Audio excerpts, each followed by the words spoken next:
The arena felt wrong before anything happened. The lights were up, the ring was set, the crowd was loud in theory, but there was a hollowness under the noise, like everyone sensed a mistake waiting to happen. SmackDown rolled on as scheduled, yet the air was tense, stretched thin by something unnamed. Commentary spoke in normal rhythms, but their voices carried caution, as if even they were afraid of saying the wrong thing. No music hit. No camera rushed the ramp. The show simply breathed, slow and uncomfortable. A routine match ended, and the bell rang with an echo that lingered longer than it should have. The crowd clapped out of habit, then stopped. A few people stood, unsure why they had risen. Commentary filled the gap with questions that sounded rhetorical but were not. They wondered about timing, about production cues, about why the director hadn't cut away. The camera stayed wide, refusing to offer answers. The silence crept in, not sudden, but crawling, wrapping around the ring. Then, the screen above the stage flickered. Not a video package, not a graphic. It's just a brief distortion, like a feed struggling to stay alive. The crowd reacted unevenly. Some laughed nervously. Others booed, assuming a technical error. Commentary hesitated, voices lowering, acknowledging that something wasn't right without committing to what it meant. The distortion stopped, leaving the screen black. No logo, no sound. From the tunnel, a figure appeared without music, walking instead of emerging. No pyro, no pose, no confidence. Just footsteps amplified by the quiet. The camera took too long to zoom, as if the operator doubted what they were seeing. The crowd reaction fractured instantly. Scattered cheers collided with sharp boos, and then both collapsed into stunned silence. This was not nostalgia. This was recognition mixed with discomfort. Commentary went quiet for a full second, then spoke names cautiously, as though testing whether they were allowed to say them. Their tone wasn't excitement. It was disbelief edged with concern. The figure stopped halfway down the ramp, absorbing the reaction without acknowledging it. Their face showed strain, not pride. Their shoulders sagged, carrying years the audience hadn't agreed to forgive. As the figure reached the ring, the referee stood frozen, unsure whether to intervene. The crowd leaned forward, not to celebrate, but to confirm reality. Cameras caught fans arguing in the front row, pointing, shaking heads. The figure stepped through the ropes slowly, almost apologetically. Commentary admitted they were unprepared. No one had been warned. No one had agreed. The ring, usually sacred, felt invaded. The figure stood alone, breathing heavy, surrounded by noise that refused to unify. SmackDown had not erupted. It had stalled. Whatever was happening was not meant to feel good, and everyone knew it. The moment stretched beyond comfort, forcing everyone to sit with it. No chant formed, no rhythm saved them. The unease stayed, pressing down, reminding the audience that some doors, once opened, never close cleanly again on nights like this.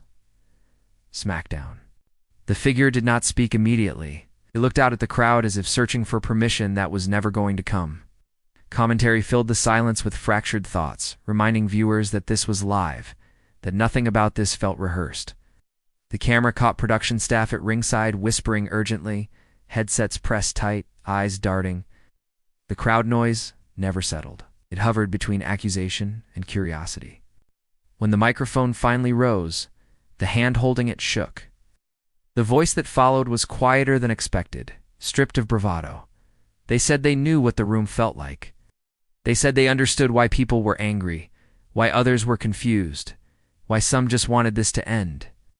Commentary stopped reacting and started listening, unsettled by the lack of performance. This was not a promo. It was a confession without resolution. The words were careful, almost restrained, avoiding excuses while refusing apologies. The figure spoke about absence without explaining it, about damage without detailing it. Each sentence landed unevenly, drawing groans from one side of the arena and reluctant nods from another. The crowd argued with itself in real time. Some shouted for them to leave. Others demanded they finish. Silence returned whenever the voice cracked. Commentary admitted they didn't know how this would be received backstage. They questioned whether this moment should have happened at all. The camera cut two faces in the crowd, some crying, some furious, some blank. This was not entertainment comfort, it was exposure. The figure acknowledged the division, saying they expected nothing else. They said they weren't here to fix things. They were here because running had finally hurt more than standing still. A chant tried to start and died instantly. The arena refused unity. The figure lowered the microphone, letting the reaction wash over them. Their eyes scanned the hard camera, then dropped, as if aware of the millions watching at home, forming judgments that would last longer than the segment. Commentary whispered about responsibility, about whether reopening wounds was fair. From the back, wrestlers gathered near the curtain, half hidden, watching with crossed arms and tight jaws. Some shook their heads, others stared, unmoving. The locker room was no longer separate from the ring.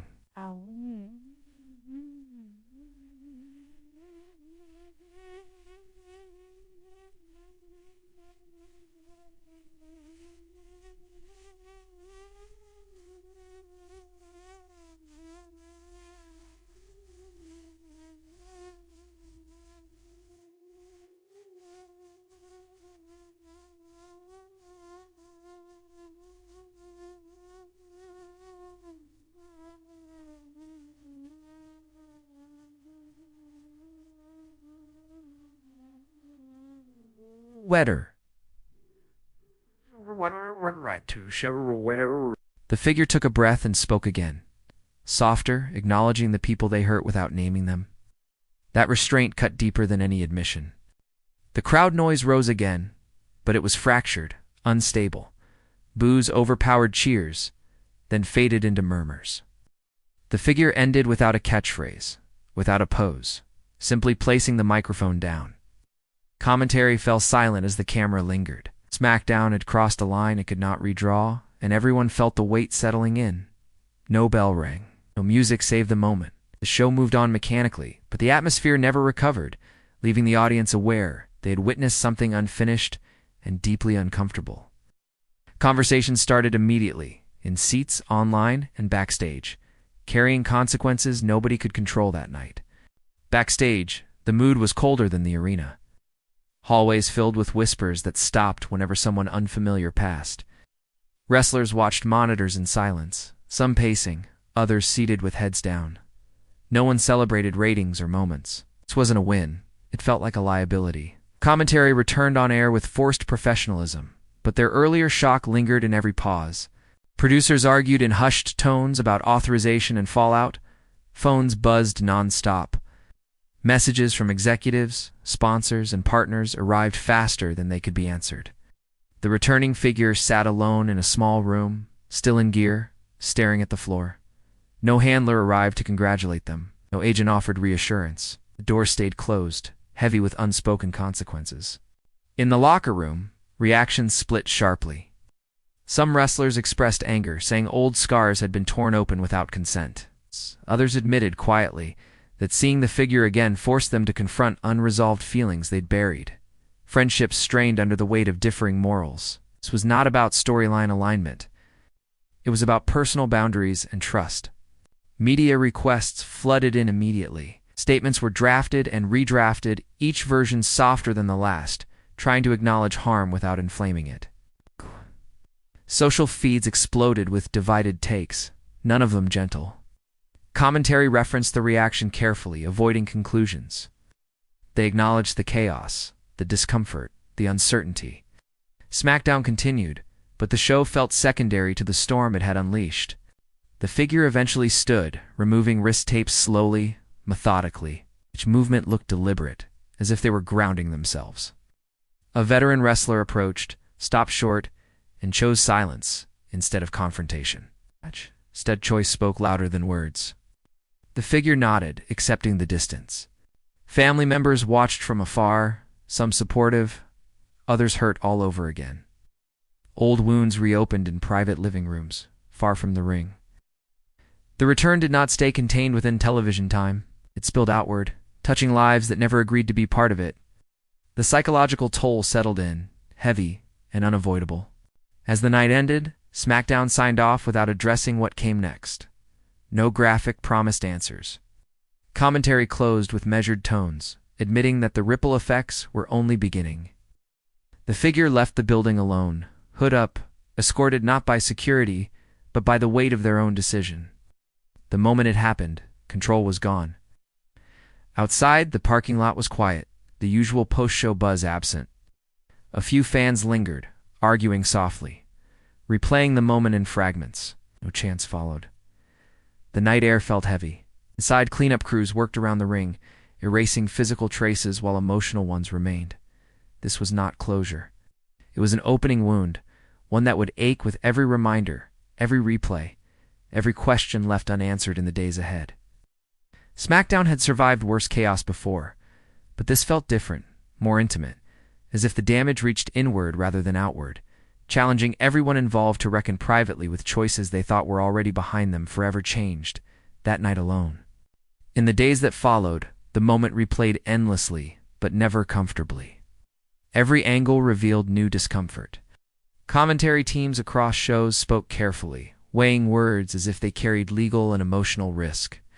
Some defended the decision to let it happen. Others questioned the ethics of reopening old harm for television. No consensus formed, only louder division. Backstage meetings grew tense. Policies were reviewed. Promises were made quietly. The returning figure attended none of the public discussions.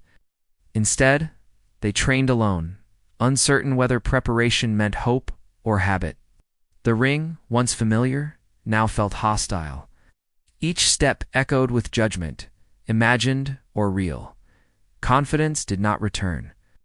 Only resolve did. Locker room dynamics shifted. Trust fractured in small ways. Conversations stopped when certain people entered. Veterans warned younger talent to be cautious. This was a lesson without a syllabus. Figures' presence, even off-screen, altered behavior. Absence had once been easier. Presence demanded response. Media narratives hardened. Some framed the return as accountability. Others called it exploitation. The figure released a short statement, neutral and restrained, refusing to justify or dramatize. It satisfied no one. Family members faced renewed scrutiny, forced to answer questions they had never volunteered for. Private pain became public discourse again. At home, the figure struggled with sleep. Plays looped uninvited. The crowd's fractured noise haunted them more than booze ever had. Silence would have been kinder. Regret surfaced, not for returning, but for believing there was a version of this that wouldn't hurt anyone else. Commentary later admitted they felt complicit, having lent their voices to something they didn't fully understand. SmackDown moved forward, but something intangible was missing. Segments felt cautious. Performances carried an edge of restraint. The audience sensed it, even if they couldn't articulate why.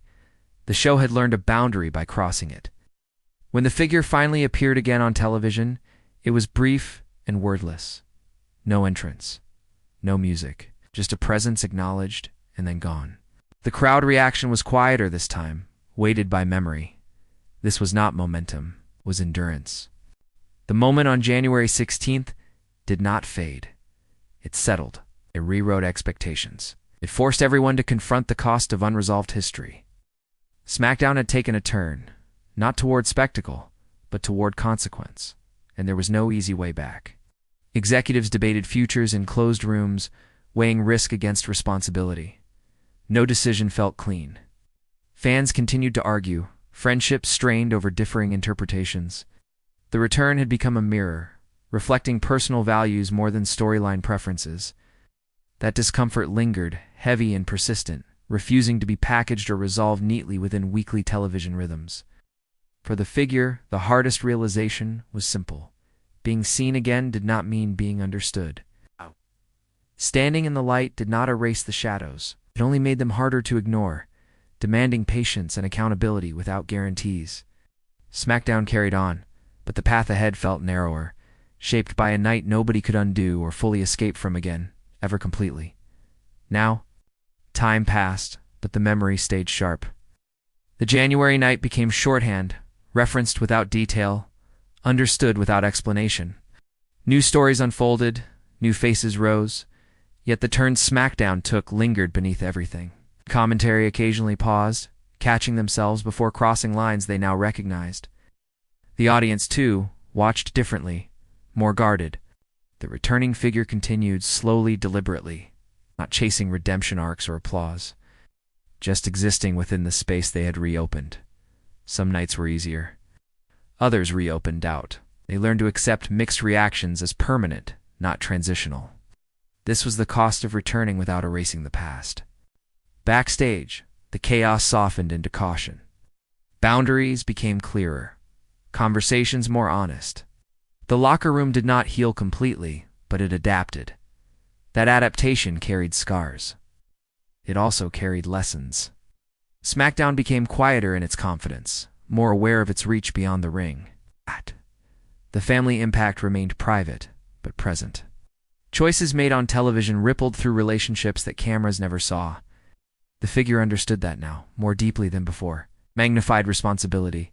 Silence, too, had consequences. Their path was painless. Fans still argued online. Years from now, they would too. Some saw courage, others saw harm. Both perspectives endured. The moment refused to settle into consensus, and perhaps that was its truth. It was not meant to unify. It was meant to confront. On an ordinary night, long after the return stopped trending, the figure stood in the ring again, empty arena during rehearsal, lights low, no crowd, no commentary, just space. They breathed, remembering the silence that first night, the fractured noise, the weight of it all. This time, the quiet did not accuse, it observed. SmackDown had taken a turn on January 16, 2026, and it never fully turned back. The show learned restraint. The audience learned complexity. The figure learned that some moments define you not by triumph, but by how you carry their aftermath. There was no final statement, no redemption speech, no closure, just continuation. The unresolved nature of it all became the legacy. A reminder that returns can reopen wounds as easily as they inspire hope. The question lingered, unspoken but heavy, hanging over every future appearance. Every decision made in that ring was coming back an act of courage. Or a burden everyone else was forced to share. The answer never arrived cleanly. It shifted depending on who was asked, when, and why. That uncertainty became part of the fabric of the show, woven into its identity. SmackDown moved forward, altered, aware that some moments are not designed to be resolved, only endured. Years later, people would remember how it felt more than what was said.